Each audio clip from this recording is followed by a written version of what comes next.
Hi friends, നിഫ്റ്റിയുടെ ചാർട്ടാണ് നമ്മൾ നോക്കിക്കൊണ്ടിരിക്കുന്നത്. ഇന്ന് നമ്മൾ ഏകദേശം പ്രതീക്ഷിച്ചോടാണ് മാർക്കറ്റ് മൂവ്മെൻറ്റ് കിട്ടിയത്. ഇന്ന് ലെവൽസ് ഓൾറെഡി മാർക്ക് ചെയ്തിട്ടുണ്ടായിരുന്നു. നമ്മുടെ റെസിസ്റ്റൻസ് ഒക്കെ ഇന്ന് തന്നെ മാർക്ക് വെച്ചിട്ടുണ്ടായിരുന്നു.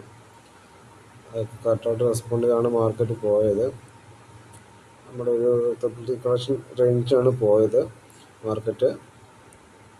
ആ ചാനലിന് കറക്റ്റായിട്ട് റെസ്പോണ്ട് ചെയ്താണ് പോയത്. ഇപ്പോൾ ലാസ്റ്റ് നമ്മൾ ഹാഫ് ആൻ അവറിൽ മാർക്കറ്റ് ഏകദേശം ഈ ഒരു പാറ്റേൺ ഒപ്പിച്ചിരിക്കുന്നത്. നാളെ ഇനിയും നമുക്കുള്ള പ്രധാന സപ്പോർട്ട് സോൺ എന്ന് പറയുന്നത് ഇന്നത്തെ ഈ ലോ തന്നെയാണ്. ഈ ഒരു ക്യാൻഡിലിൻ്റെ ബ്രേക്ക് ഔട്ട് ഉണ്ടെങ്കിൽ ഡൗൺ സൈഡ് പോകാൻ സാധ്യതയുണ്ട്. അപ്സൈഡ് ഇവിടുന്ന് നമുക്ക് അപ്സൈഡ് ബ്രേക്ക് കിട്ടിയാൽ നല്ലതാണ്.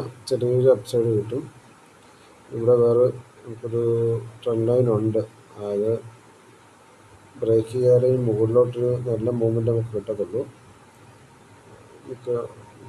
നല്ലൊരു സ്ട്രോങ് റെസിസ്റ്റൻസാണ്. അതൊന്ന് ബ്രേക്ക് ചെയ്യണം മുകളിലേക്ക് അപ്സൈഡ് കിട്ടണമെങ്കിൽ. ഞാനിപ്പോൾ നിഫ്റ്റിയുടെ അവസ്ഥ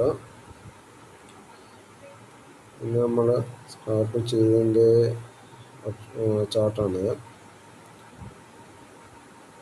അവസാനം പുട്ട് സൈഡിൽ നിന്നൊരു നല്ല ബൈങ് ഓപ്ഷൻ ഉണ്ടായിരുന്നു. പക്ഷെ നമുക്ക് കറക്റ്റായിട്ട് ഓർഡർ എടുക്കാൻ പറ്റിയില്ല. ഞാൻ ഡ്യൂട്ടിയിലായിരുന്നു, ഓഫീസിലായിരുന്നു. നമുക്ക് ഓഫീസ് ഡ്യൂട്ടി ഉള്ളതുകൊണ്ട് കറക്റ്റായിട്ട് ട്രേഡ് പലപ്പോഴും ചെയ്യാൻ സാധിക്കാറില്ല. കിട്ടുന്ന സമയത്ത് ആണ് ചെയ്യുന്നത്.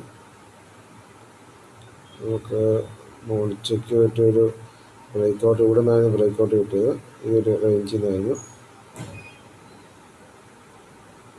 മാർക്ക് ചെയ്തിട്ടുണ്ടായിരുന്നു ഓൾറെഡി. അതുകൊണ്ട് ചെറിയ ട്രേഡ് എടുത്ത് ചെറിയ പ്രോഫിറ്റിൽ ഇറങ്ങുകയും ചെയ്തായിരുന്നു.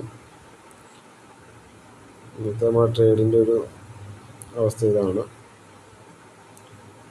ചെറിയ 2-3 മിനിറ്റ് 5 മിനിറ്റൊക്കെ ഹോൾഡ് ചെയ്യാറുള്ളൂ ട്രേഡ് എടുത്തിട്ട്. ചെറിയ മൂവ്മെൻറ്റ് കിട്ടുമ്പം 6-7 പോയിൻ്റൊക്കെ എടുത്ത് പ്രോഫിറ്റ് കിട്ടുമ്പോൾ ഇറങ്ങുകയാണ് ചെയ്യാറുള്ളത്. നമുക്ക് ഡ്യൂട്ടി ഉള്ളതുകൊണ്ട് ഓഫീസ് ടൈം ആയതുകൊണ്ട് കൂടുതൽ സമയം ട്രേഡിൽ ഇരിക്കാൻ പറ്റുന്നില്ല. Okay, thank you.